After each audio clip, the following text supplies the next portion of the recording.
कुछ चेहरे कैमरे पर आते ही किरदार नई कहानी बन जाते हैं और कुछ कहानियाँ ऐसी होती हैं जो पर्दे के पीछे छुपे दर्द को कभी पूरी तरह बयां नहीं कर पाती। आज हम बात करने जा रहे हैं एक ऐसी अदाकारा की जिसने अपनी आंखों से नहीं, अपनी खामोशी से अभिनय किया। एक ऐसी अभिनेत्री जो स्टार नहीं बनी, संस्था बन गई। ये कहानी है स्मिता पाटिल की। स्मिता पाटिल का जन्म 17 अक्टूबर 1955 पुणे में हुआ। उनके पिता शिवाजी पाटिल एक समाजसेवी राजनेता और लेखक थे और माँ एक सख्त लेकिन संवेदनशील शिक्षिका। बचपन से ही स्मिता अलग थी, न ज़्यादा बोलना, न बेवजह हंसना। उनकी आंखों में सवाल थे, समाज से, इंसान से और खुद से। शुरुआत में उन्होंने पुणे विश्वविद्यालय से समाजशास्त्र पढ़ा। मकसद था समाज को समझना, लेकिन किस्मत उन्हें समाज को पर्दे पर दिखाने के लिए तैयार कर रही थी। उनके पिता राजनीति और समाज सेवा से जुड़े थे। स्मिता खुद भी एक सजग नागरिक थी। वह केवल फिल्मों तक सीमित नहीं थी, बल्कि वुमेन्स राइट्स और सामाजिक मुद्दों पर काफ़ी सक्रिय रहती थी। उनकी फिल्मों का चुनाव, जैसे मंथन या मिर्च मसाला, उनके इसी सामाजिक दृष्टिकोण को दर्शाता है। बहुत कम लोग जानते हैं, स्मिता पाटिल ने अपने करियर की शुरुआत दूरदर्शन से की थी। वहाँ उनकी आवाज़ में ठहराव था और चेहरे पर एक अजीब सी सच्चाई। फिर आया वो दौर जब भारतीय सिनेमा में समानांतर सिनेमा एक नई भाषा बोल रहा था। 1970 के दशक में जब वो दूरदर्शन पर समाचार पढ़ती थी तो उनकी सादगी और गंभीर आवाज़ ने फिल्म मेकर श्याम बेनेगल का ध्यान खींचा। चरणदास चोर 1974 से शुरू हुआ सफ़र, निशांत, मंथन, भूमिका, आक्रोश तक, इन फिल्मों में स्मिता पाटिल ने अभिनय नहीं किया, वो जी रही थी। उनकी आंखों में डर भी था, गुस्सा भी और मजबूरी भी।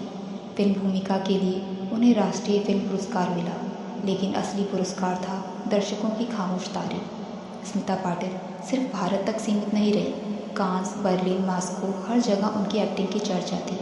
विदेशी क्रिटिक्स कहते थे, she doesn't act, she exist on screen. Smita Patil ने पैरेलल सिनेमा को एक नई पहचान दी। उस दौर में जहां अभिनेत्रियों के लिए सुंदर दिखना पहली शर्त थी, स्मिता ने अपनी सांवली रंगत और तीखे नैन नक्श के साथ उस मिथक को तोड़ा। उन्होंने साबित किया कि अभिनय चेहरे से नहीं, रूह से होता है। धीरे धीरे स्मिता ने कमर्शियल सिनेमा की ओर कदम बढ़ाया। नमक हलाल, अर्थ, गर्दिश, आज की आवाज़। लेकिन यहाँ एक संघर्ष था। एक और संवेदनशील कलाकार, दूसरी ओर ग्लैमर की मांग। वो खुद कहती थी, मैं आइटम नहीं बन सकती। स्मिता के अंदर एक द्वंद्व था। एक तरफ आर्ट सिनेमा की गंभीर अदाकारा तो दूसरी तरफ कमर्शियल फिल्मों की चकाचौंध।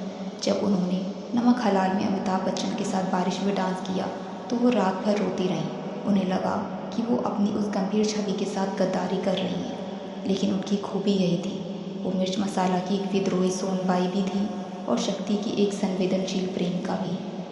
स्मिता की ज़िंदगी का सबसे संवेदनशील पन्ना था राज बब्बर। फिल्म भीगी पलकें के सेट पर शुरू हुई ये कहानी विवादों के घेरे में रही। राज पहले से ही शादीशुदा थे।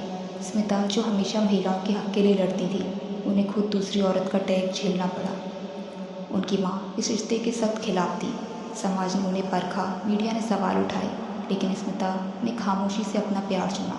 उन्होंने एक बार कहा था, हम दोनों एक प्राइवेट हेल में रह रहे हैं जहाँ सुकून ढूंढना नामुमकिन है। स्मिता की माँ विद्याताई पाटिल इस रिश्ते के सख्त खिलाफ थी। उन्होंने स्मिता से सवाल किए थे कि जो महिला खुद महिलाओं के अधिकारों के लिए लड़ती है, वे किसी दूसरे का घर कैसे तोड़ सकती है। इसके बावजूद राज और स्मिता ने 1983 में शादी कर ली और साथ रहने लगे। उनकी निजी ज़िंदगी, विशेषकर राज बब्बर के साथ उनके रिश्ते ने उन्हें मानसिक रूप से काफ़ी थका दिया। समाज की आलोचना और एक दूसरी औरत का टैग उनके जैसे संवेदनशील इंसान के लिए झेलना आसान नहीं था। उनकी इस खामोश जद्दोजहद को बयां करती है। 1986 में स्मिता के जीवन में सबसे बड़ी खुशी आई, उनका बेटा प्रतीक। लेकिन कुदरत को कुछ और ही मंजूर था। डिलीवरी के बाद उन्हें गंभीर इन्फेक्शन हुआ। अस्पताल जाते समय उनकी आंखों में एक अजीब सा डर था। 13 दिसंबर 1986, महज 31 साल की उम्र में स्मिता ने दुनिया को अलविदा कह दिया। उनकी एक आखिरी इच्छा थी जिसे उनके मेकअप आर्टिस्ट दीपक सामंत ने पूरा किया। मरने के बाद उन्हें एक सुहागन की तरह सजाया गया। पर्दे पर यथार्थ जीने वाली वो कलाकार अपनी विदाई भी एक यादगार दृश्य की तरह दे गई। सिर्फ 31 साल की उम्र में स्मिता पाटिल इस दुनिया से चली गईं। उनकी मौत ने पूरे देश को हिला दिया। मात्र 31 वर्ष की आयु में उनका चले जाना भारतीय सिनेमा की सबसे बड़ी त्रासदियों में से एक माना जाता है। उनकी मृत्यु के बाद उनकी कई फिल्में रिलीज़ हुईं जो उनकी प्रतिभा का प्रमाण थी। महान फिल्मकार सत्यजीत रे ने भी उनकी मृत्यु पर कहा था कि उन्होंने भारतीय सिनेमा का एक अनमोल रत्न खो दिया है।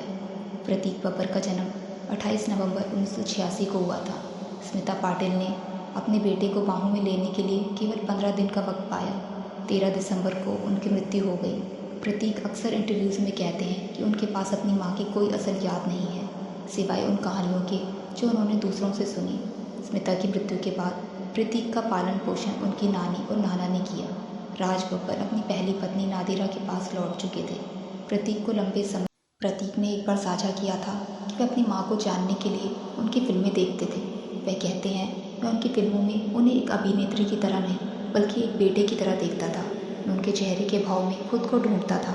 वे अक्सर उनकी फिल्मों के सेट पर जाते थे और उन लोगों से मिलते थे जिन्होंने स्मिता के साथ काम किया था, ताकि उनके बारे में कुछ नया जान सकें। एक लेजेंडरी माँ की विरासत और एक टूटे हुए परिवार के बोझ ने प्रतीक को एक कठिन रास्ते पर धकेल दिया था। अपनी किशोरावस्था में वे ड्रग्स की लत के शिकार हो गए। प्रतीक ने स्वीकार किया था कि उस समय उन्हें अपनी माँ की कमी सबसे ज़्यादा खलती थी। उन्हें लगता था कि अगर उनकी माँ होती तो वह शायद कभी इस रास्ते पर नहीं जाते। सालों के संघर्ष के बाद प्रतीक ने खुद को संभाला। उन्होंने अपने नाम के पीछे बब्बर के बजाय अक्सर अपनी माँ का नाम पाटिल जोड़ना शुरू किया। उन्होंने अपनी छाती पर अपनी माँ के नाम का टैटू भी बनवाया है। आज वे अपनी माँ की विरासत पर गर्व करते हैं और उनकी पुण्यतिथि पर हमेशा उनकी यादों को साझा करते हैं। एक सवाल आज भी रह गया, अगर स्मिता पाटिल थोड़ा और जीती तो भारतीय सिनेमा कितना बदल जाता। आज भी जब कोई अभिनेत्री सच्चा अभिनय करती है तो नाम आता है स्मिता पाटिल। उन्होंने साबित किया सुंदर दिखना ज़रूरी नहीं, सच्चा होना ज़रूरी है। वो ज़्यादा दिन नहीं रही, लेकिन जितना रही उतना काफ़ी था अमर हो जाने के लिए। वीडियो अच्छी लगी हो तो लाइक, शेयर और चैनल को सब्सक्राइब करना ना भूलें।